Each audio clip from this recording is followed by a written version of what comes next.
kusoo dhawow Somali Academy haddii aad ka cusub tahay channelka fadlan subscribe notification furo sidii kusoo gaaraan casharada cusub ee kuuliyada isla markaas la soo dhigo. Assalamu alaikum wa rahmatullahi wa barakatuh.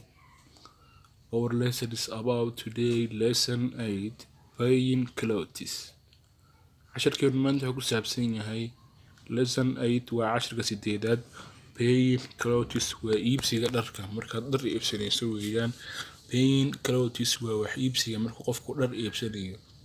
waa anigoo ah Khalid Cabdi. halkan waa kuuliyada Somali Online Academy. la soco casharka oo dhammaystiran haddaba.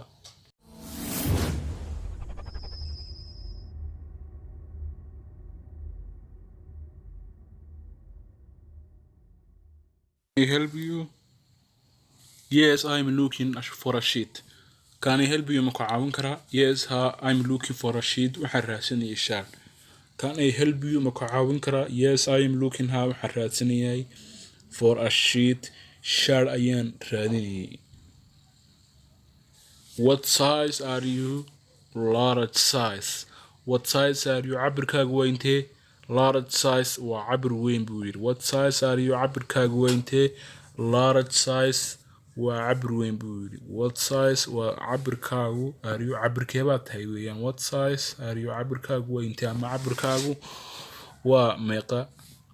Large size waa cabir weyn baan ahay buu yiri. Large size waa cabir weyn. How about this one? kan ka waran buu yiri. How about this one? kan ka waran.